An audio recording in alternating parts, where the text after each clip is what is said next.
रक्षा मंत्रालय ने कहा है कि केंद्र सरकार द्वारा घोषित अग्निपथ परियोजना को वापस नहीं लेंगे। सुबह राजनाथ सिंह ने देश के तीनों सशस्त्र बलों के नेताओं की बैठक बुलाई। इसके बाद अग्निपथ परियोजना की व्याख्या करने के लिए 3 बलों को एक साथ बुलाया गया। देश की लगभग 65 जनसंख्या 35 वर्ष से कम आयु की है, तो मुख्य लक्ष्य सेना में औसत आयु को 26 तक बढ़ाना है। देश की लगभग 65% जनसंख्या 35 वर्ष से कम आयु की है। सैन्य मामलों के विभाग के अतिरिक्त सचिव लेफ्टिनेंट जनरल अनिल पुरी ने कहा कि इसलिए इस देश में सेना का युवा होना जरूरी है। कारगिल युद्ध के बाद शुरू हुई चर्चा के बाद अब योजना को लागू करने के लिए तैयार किया जा रहा है।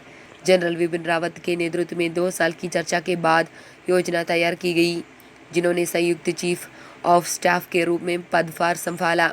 लेफ्टिनेंट जनरल अनिल पुरी ने कहा कि सेना में भर्ती अब अग्निपथ के जरिए होगी। वर्तमान में हर साल लगभग 14,000 लोग सेना छोड़ देते हैं।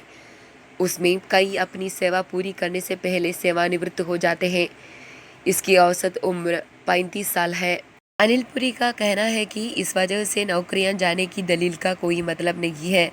विभिन्न मंत्रालयों में अग्निशमकों के लिए आरक्षण पहले से तय किया गया था और हिंसा या हड़ताल की स्थिति में इसे लागू नहीं किया गया था। इसके अलावा कुछ राज्य सरकारों और बैंकों ने घोषणा की है कि वे लौटने वाले अग्निशमकों को रोजगार प्रदान करेंगे। News desk, news India Hindi.